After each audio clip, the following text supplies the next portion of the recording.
I have a habit of dropping ours at Orville, so I'll try not to drop yours.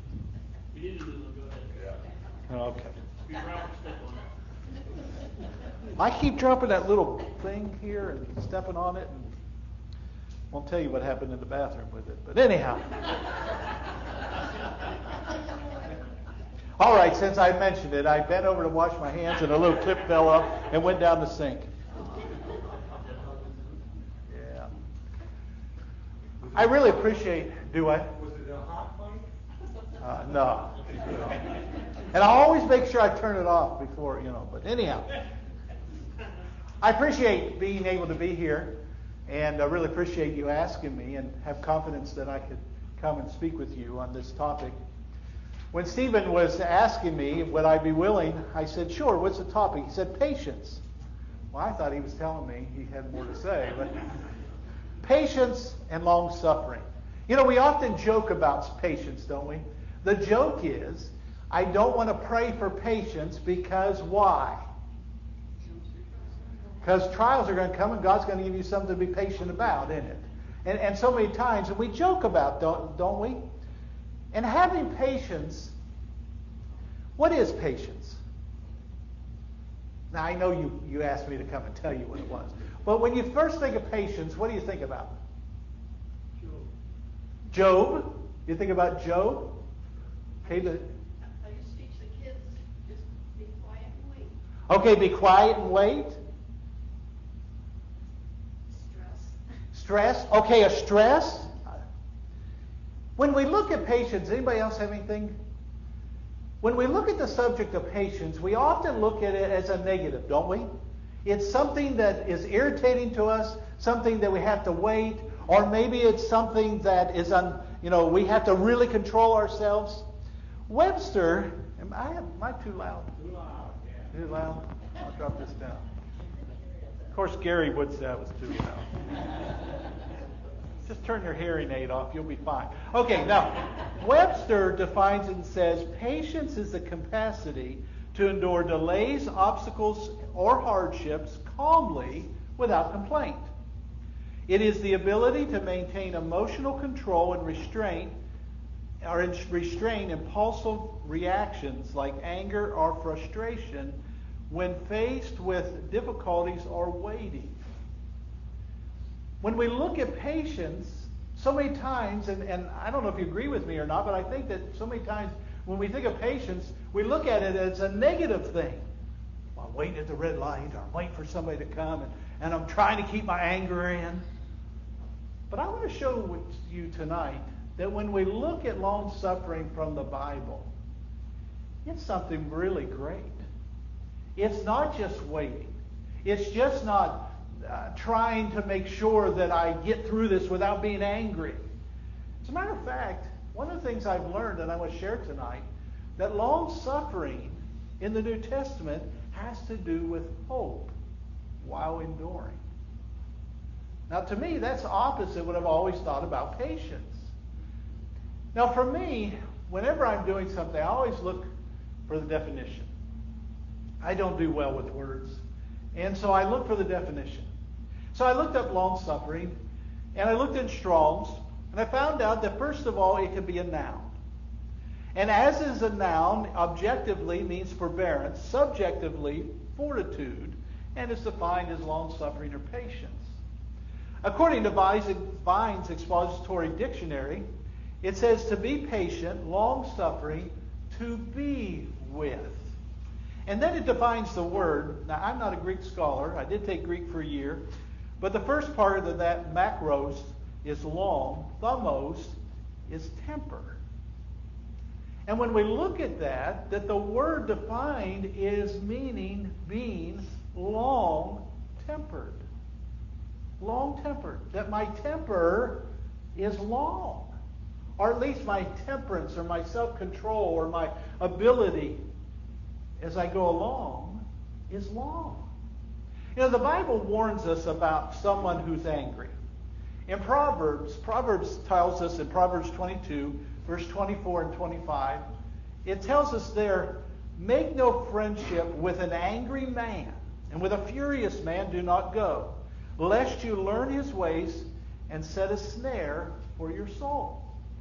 Now there in Proverbs, the idea, or what we learned there, is we're not to be angry people. Now somebody would say, well, doesn't the Bible say, be angry and sin not? Yes.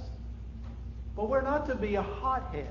That's the idea I get from here in Proverbs, is someone who's a hothead. Have you ever met somebody that you have to be really, really careful with because they may blow their top? That's not long-suffering, according to the Scriptures. Another proverb, Proverb 29, 22 and 23. Proverb 29, 22 and 23 tells us, an angry man stirs up strife, and a furious man abounds in transgression. A man's pride will bring him low, but the humble spirit will retain honor. So first, the idea that we have, and in the fruit of the Spirit, the word long-suffering is a noun. I find that interesting because a noun is what you are. And a part of being of the fruit of the Spirit, long-suffering is a noun. But it's also found in a verb form, and it's very similar. Strong says that it's to be long-spirited. That is objectively forbearing or subjectively patient. Bear, suffer long. Be long-suffering. Have long patience. That in the verb form is that my patience is going to be long. That's going to be my attitude. But then in vines, it tells us it means to be patient, long-suffering, to bear with, and then again the idea of being long-tempered. But one of the things, I don't know if any of you have ever used vines. I really like vines because in vines it gives you a definition, but also it'll tell you some extra notes, particularly how it may be used in a particular verse. And when you look at this, a note that Vines has with this says, patience is a quality that does not surrender to circumstances or succumb under trial. It is the opposite of despondency and is associated with hope. Now, I didn't know what despondency meant. Okay? Again, I have a dictionary, and my phone's great. How do you say this word? Luckily, nobody's in the office with me. But I looked it up, and it said it's the opposite of hopelessness, and is associated with hope. I was mentioning this to Greg a couple weeks ago. When I was first looking at this and was studying this, hope and long-suffering, to me, how do they connect together? But in the Bible, there is an endurance, there's a long-suffering that has hope. And I'll show you this in the Scriptures, and I hope not boring you to death with these definitions, but it's important for me to be able to know what I'm talking about. Now, the word patience itself, there is in the Greek another word for patience, and it is the idea of cheerful or hopeful endurance. It is abiding under, according to Vines. So giving those definitions, let's go to the fruit of the Spirit.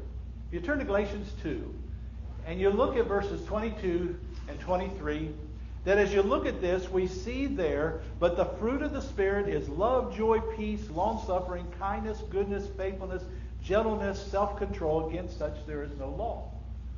Now, as we look at this, I'm not God, obviously.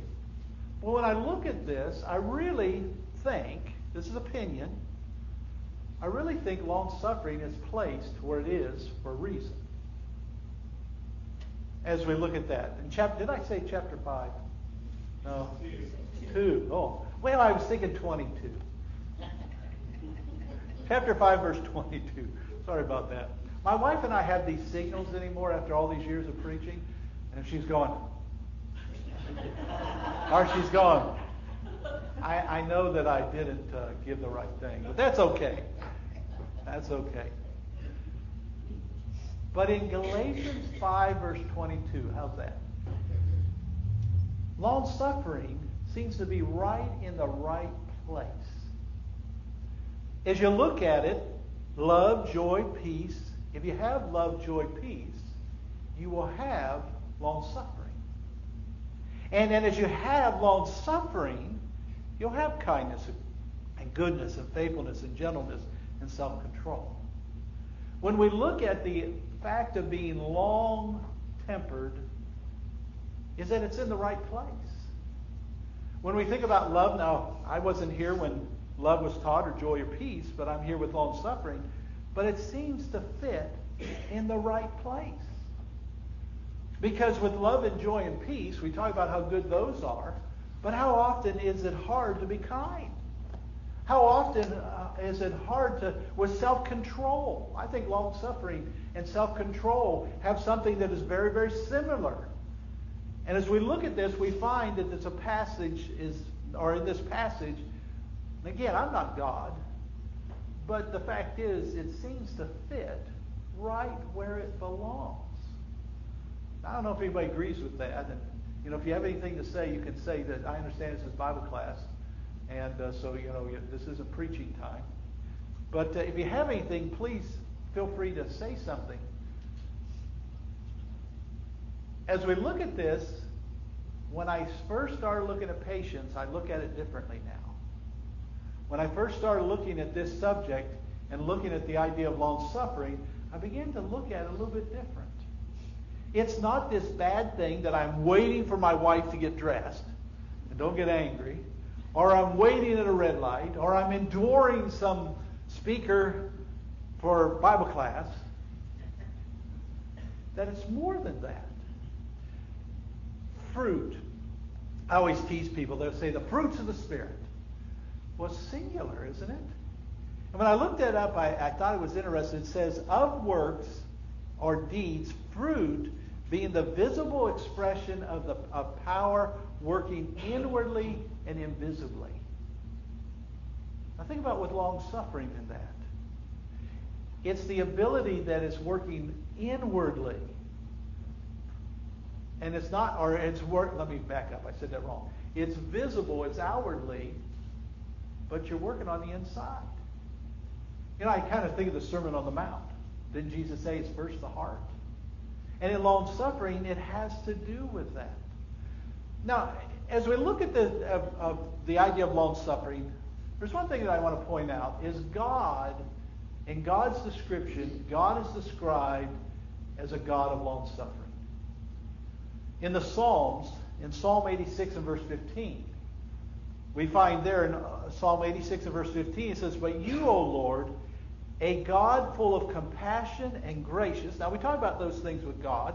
And toward the end of the verse it says abundant in mercy and truth. But right in the middle of that verse it says long suffering. God is long suffering. And we need to be very thankful for that. We need to be very thankful that God is long suffering toward us.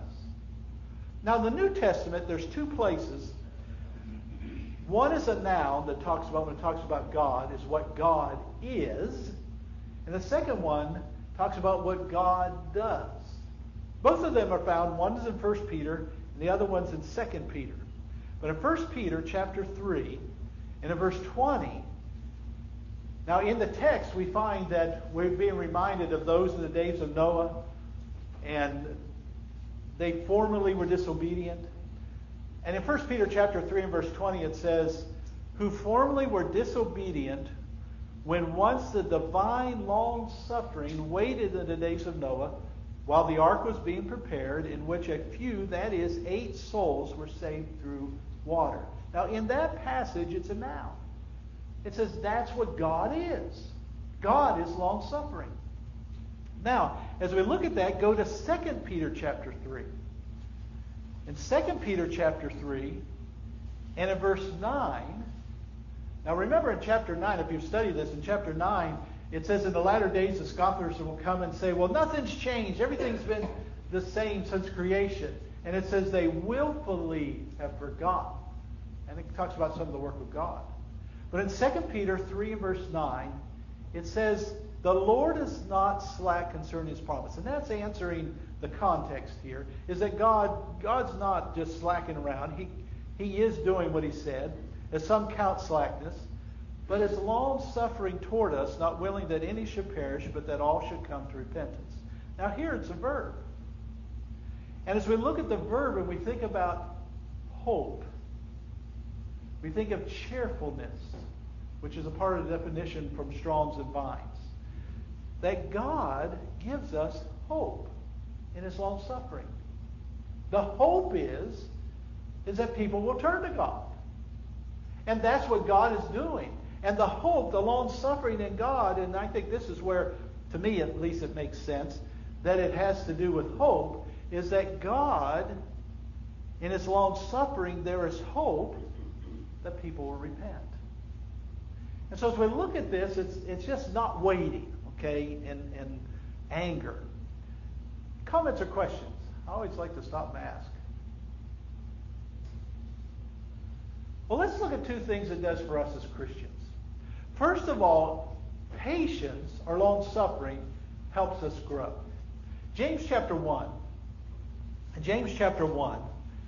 and beginning in verse 2. And in verse 1, we learned that he's writing to the 12 tribes of Israel, those who have been Christians that have come out of Judaism.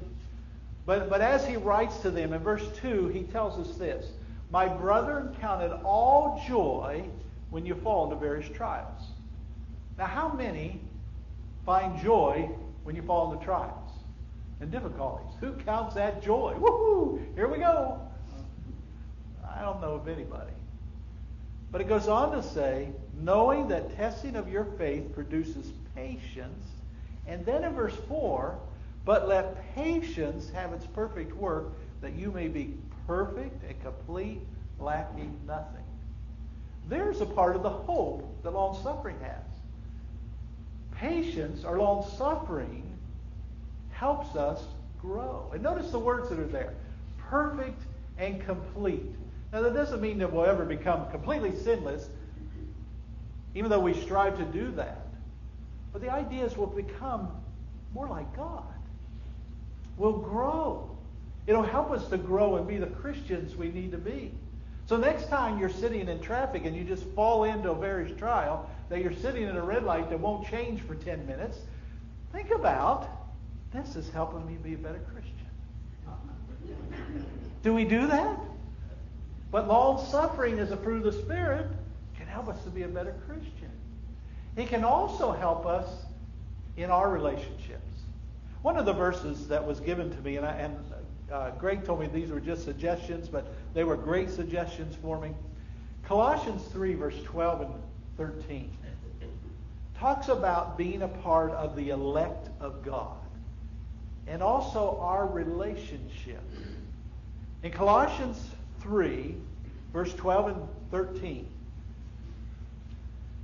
therefore, as the elect of God, that's us, holy and beloved, put on tender mercies, kindness, humility, meekness, okay, long-suffering.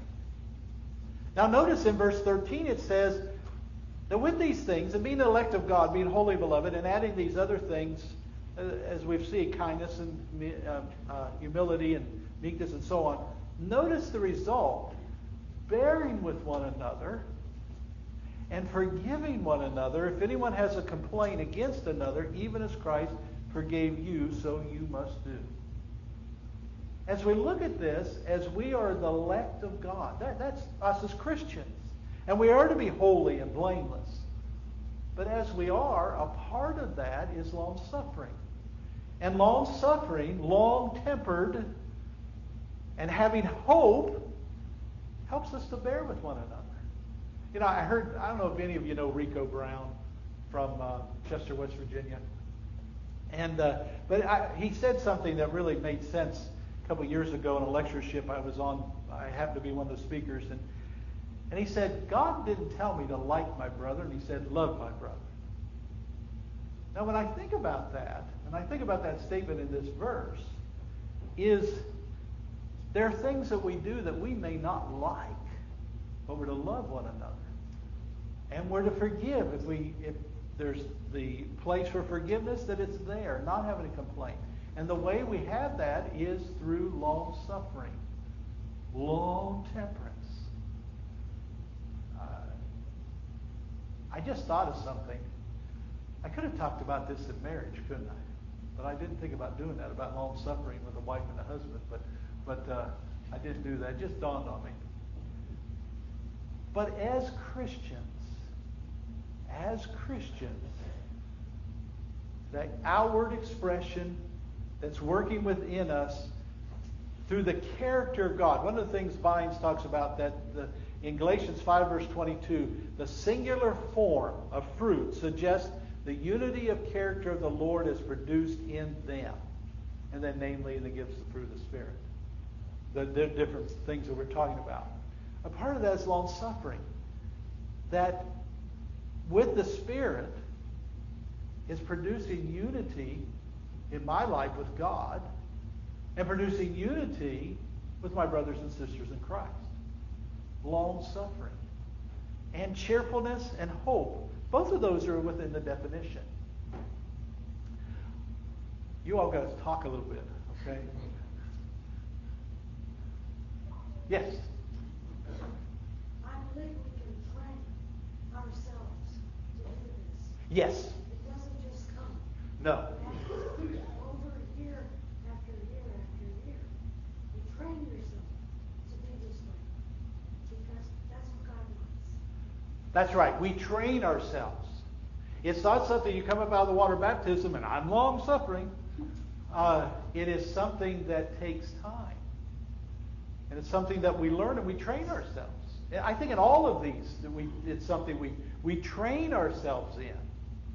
That means effort and taking the time to deal with it. I appreciate that. Anything, I won't bite, I promise. Well, let's go to James chapter 5. In James chapter 5, James gives for us some things about patience and long-suffering.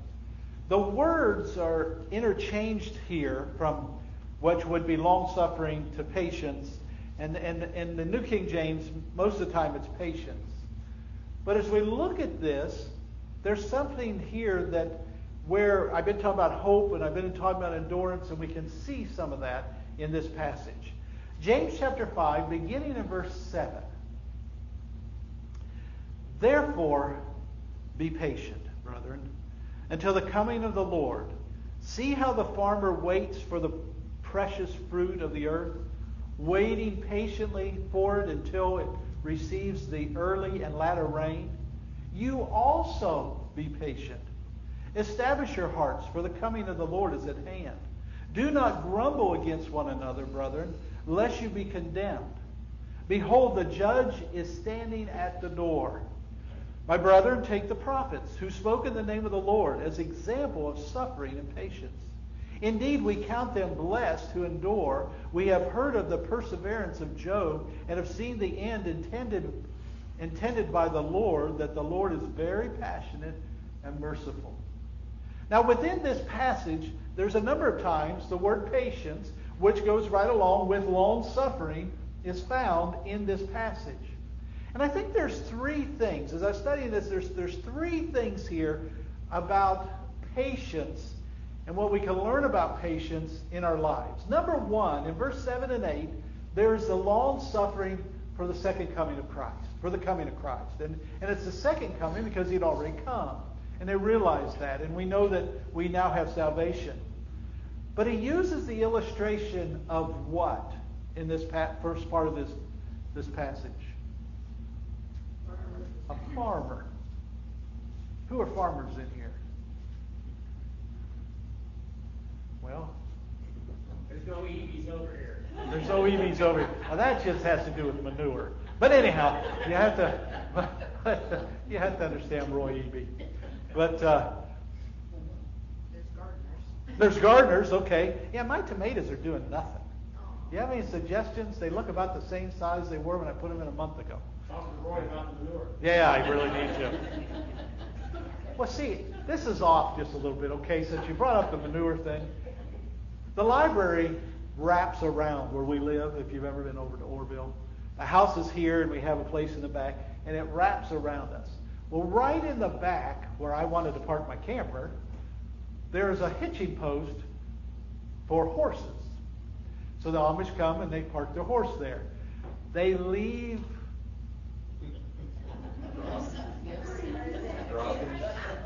Yeah. I forget what our one son used to call it. Road apples, I think. But anyhow, they leave a mess, okay? So what I was doing, I haven't done it recently, but what I was doing is taking my shovel out there and taking it where I put my tomatoes and stuff and throw it. I was doing it over the winter time. And so it's right there for me, you know. God blesses me.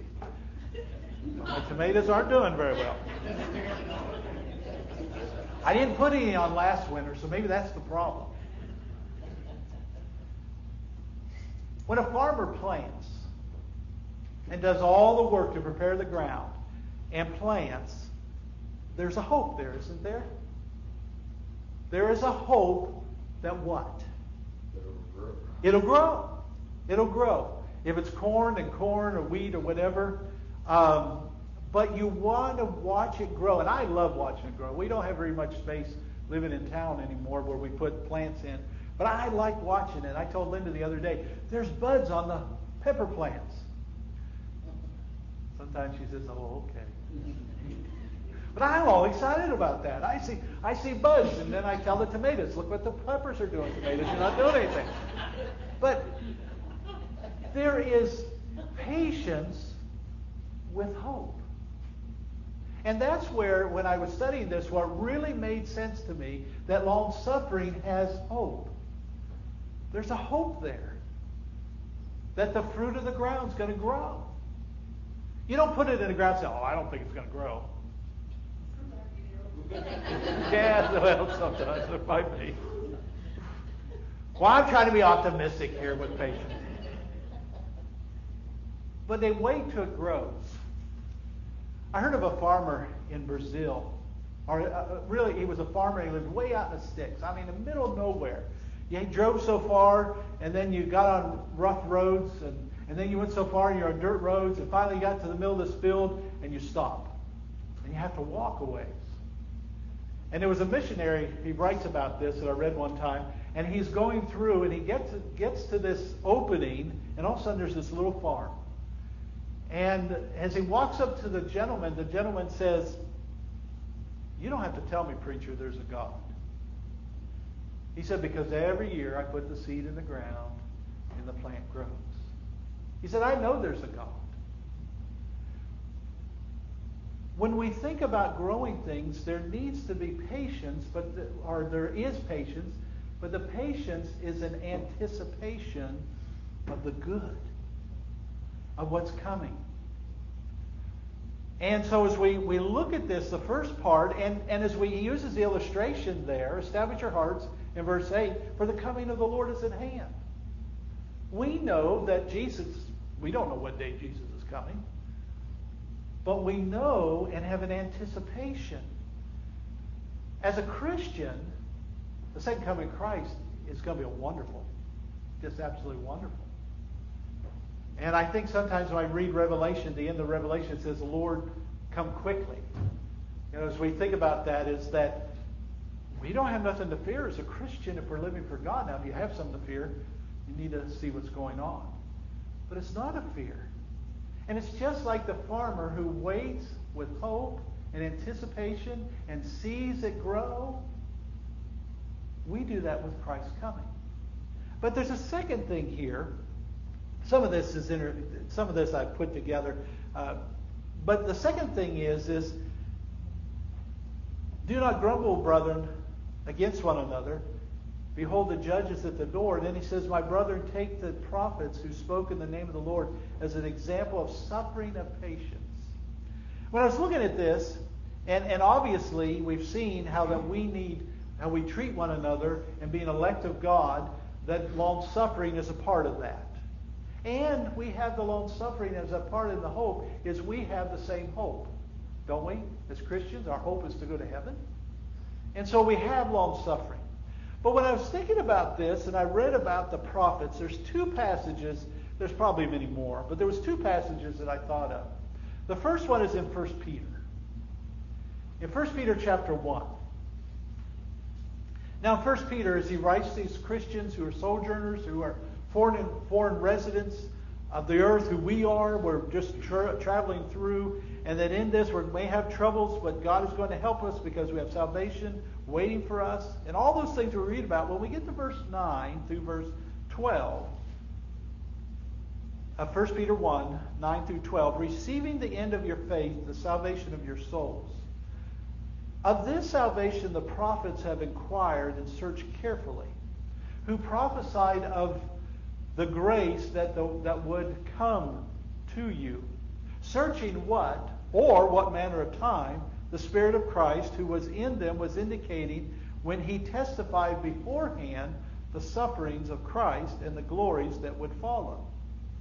To them it was revealed that, not to themselves, but to us, they were ministering the things which now have been reported to you through those who have preached the gospel to you by the Holy Spirit sent from heaven, things which angels desire to look into. Now, why this passage of long-suffering and what James says about the prophets, and I thought about this, is because of what it says in verse 12. As they were teaching, it wasn't for them, but for us. Now, as I look at that and I think about the prophets, think about, and Isaiah may be an example. Think about how many places that Isaiah talks about the Messiah. And as he writes about this, and the time that Isaiah lived, not everything was great, okay? And everything wasn't wonderful. You know, the Jerusalem was in trouble at times. But he wrote about this one who was coming. And he wrote about, you know, I think about the word highway in the book of Isaiah. And I think about Isaiah 2, the coming of the kingdom. The prophets wrote about these things. But they were for us. Now, why is that so important? We talk about long-suffering. And the reason I mention this is this. As they wrote with hope, but didn't get to enjoy what they wrote about. Now, did they have joy in the Lord? I think so. Okay, I'm not saying that they were, had long faces and were down all the time. So, oh yeah, you didn't come for a long time. But the idea is, as they wrote, they had a longing, a long temperance, a long suffering for the coming of Christ. He said, James says, use the prophets as an example of what it is to have patience. Yes, they had patience, and it was written for us. It was coming in the years to come. But as they did it with long suffering. Now, there's a second passage that I want to look at with this. And that is in the book of Hebrews. Hebrews chapter 11. In Hebrews chapter 11, and I want to look at verse 13, that within this passage we read about Abraham, Isaac, and Jacob dwelling in tents. And when we read about them, we read this verse. In verse 13 we read this. These all died in faith, not having received the promises, but having seen them afar off, were assured of them, embraced them, and confessed that they were strangers and pilgrims on the earth. Now in the text, it's talking about Abraham, by faith Abraham, and it talks about by faith Isaac, and it talks about Jacob. Think about in the book of Genesis when you read about it. From Genesis 13, when God first tells Abram, look toward the north, look toward the south, look toward the east, look toward the west. All of this is going to be a part of your descendants is going to receive this. He didn't have any children yet. But your descendants are going to have all this. And then when we come to Isaac, God does the same thing with Isaac and says, look at all of this land. It's all going to be for your descendants. And then there's Jacob. When Jacob comes back into the land of Canaan. And as they come back, again, look at all that you have. And when you get into the book, at the end of the book of Genesis, Jacob dies, and as Jacob dies, he tells Joseph. But what does Joseph tell him to do with his bones after he dies? Carry him back. Carry him back. Carry him back where? The land of promise. However, they lived in the land. God said, your descendants are going to have this land. And to Abram, he told him in Genesis 15 that your descendants are going to be in captivity for 400 years. And warns them of that. But when I look at what they were doing, they saw this land. God says it's all going to be yours. But they didn't receive it. But they were patient. Or they were long-suffering. That was a part of their faith. And if you look at verse 16, it says, and now they desire a better, that is a heavenly country. Therefore God is not ashamed to be called their God, for he has prepared a city for them. As we take the prophets as example, and Abraham, Isaac, and Jacob, only one that Abraham owned, of course, the burial place where he buried his wife, and then Isaac and Rebekah were buried there, and Jacob and Leah were buried there. But other than that, the only one that owned any land was Jacob in Shechem.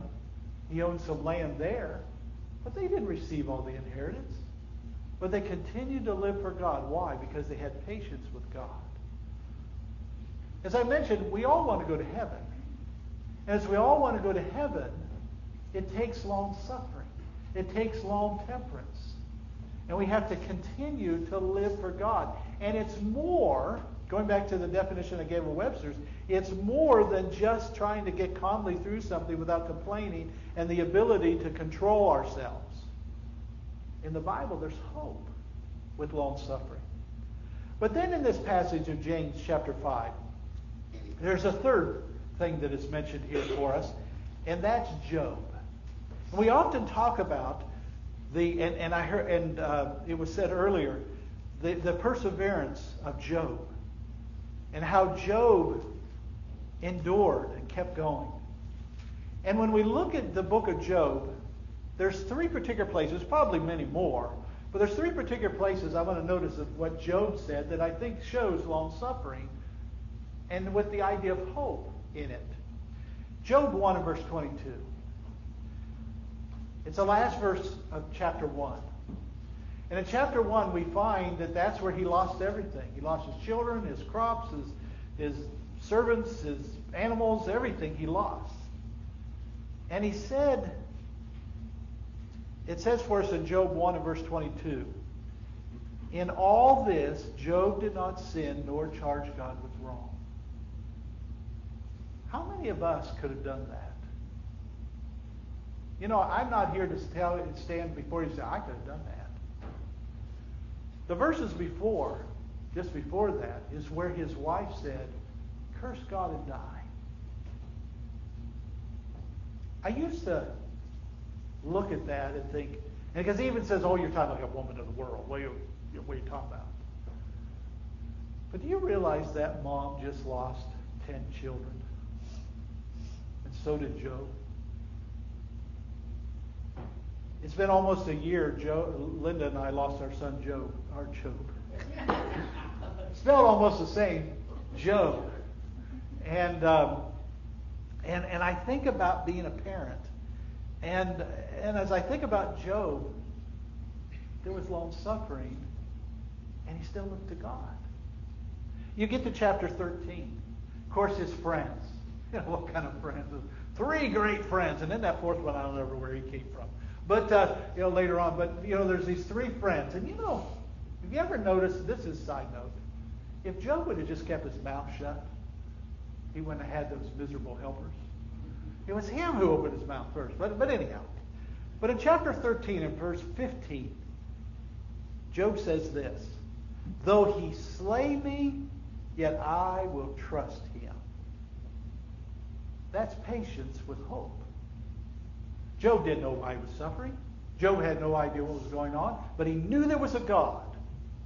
As a matter of fact, in Job 19 and verse 25, Job said this. Job 19 and verse 35, he said, for I know that my Redeemer lives, and he shall stand at last on the earth. My Redeemer lives. That's hope, isn't it? In what he's going through, there's still God. Now, I know if you read the book of Job, he says, I want my day in court, and I want to stand before God. I don't know what's going to happen. But still, God is there, and I trust in God. And he had long suffering. Well, that's pretty much all I got tonight. I'm pretty close to where Rick told me to quit. But I wanted us to see, And if you don't remember anything else, please remember this. That long-suffering or patience in the Bible is something that helps us grow. It helps us deal with one another. And it helps us to live. And it's just not waiting. There's hope. There's cheerfulness. Now, it may not look like it all the time, does it? But within the fruit of the Spirit, there is unity with the character of God in the idea of the definition of fruit. And as we look at that, that there is the unity of the character of God, that when we have that fruit that is visible outside of us, that comes from the inside, with God inside us, is the fruit of the Spirit. And so I hope that maybe I helped you look at long-suffering a little bit different. I hope I did. And it's just not waiting. And Linda, do you have something? I did. Oh, she wants to help me get through my time. No, we joked about stopping at their red light and doing stations and stuff like that, but I think this is helpful to know that the long sufferance is, if we're sitting at that red light and we know that we can endure this, and enduring that to help our spirit, because if we're not being calm and looking forward to being what God wants us, looking above what the fruit of the Spirit, we're putting some attributes like anger, wrath, things like that. So we want to keep moving forward. And as our example, is we're sitting there not being crazy. Something happened to Linda and I at a red light. We were over in Worcester, off of Burbank. Some of you know where this is, and there's an Aldi over there. And we were pulling out, and this car pulled up so far and it stopped. And I'm like, "Come on, it's green, you know." My dad used to tell me, you know why there's a horn in the car? Let people keep going. But anyhow, no, that wasn't. But we were sitting there, and this lady is pulling out, and all of a sudden she stopped. And there's a whole line of cars behind us, and she turns her four-ways on. Well, she gets out and she tries to move her car. And I don't know if it was a daughter or who was with her, another female was with her. And here was this poor lady was embarrassed to death. Her car had stalled and she couldn't get started again. And so we jumped out and helped her push her car over the side. And she got it. And I asked her, she said, "I got somebody who's going to help me." But how many times may we be impatient? We have no idea what's going on with the other person. And I'll never forget what, I probably will forget, but getting out of the car, and here's this lady, she was so embarrassed. And she was trying to move the car by herself. I don't know what to do. And we said, "It's okay, we'll help you." Well, I'd have been a little bit less in a hurry, but maybe, and after meeting the lady, I've seen it, but maybe I need to learn a lesson every time I'm at the red light. Don't we all? Yeah. Don't we all? Well, thank you. Oh. Something that helped me was I used to just get, red lights and keep wouldn't go. So when I pull up to one, I think I'm gonna make it, and I don't. I get caught out. First thing I brought though. But it is when that light turns and the person sits there, my mind just says, okay, the gas pedal's on the right. Just in radio, but a little bit. But that's one of mine that really tests my patience.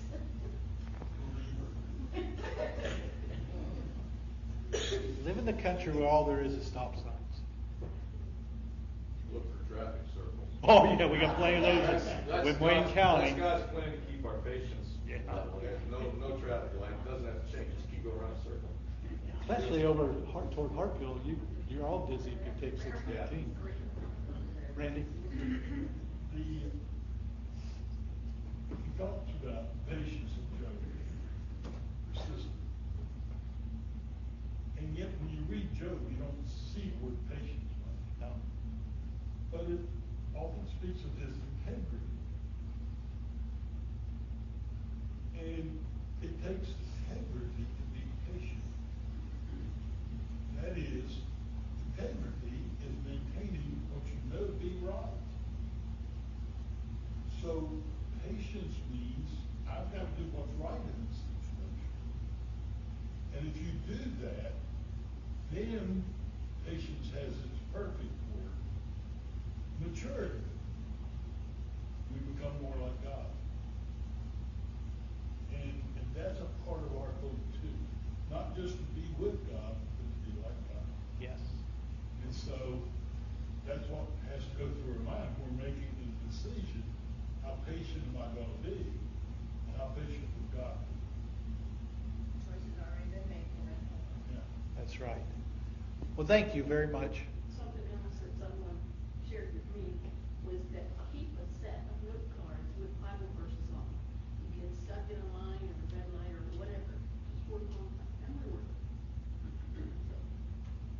I couldn't find them in the mess in my truck if I did that. I'd be frustrated trying to find them. Give you something to do.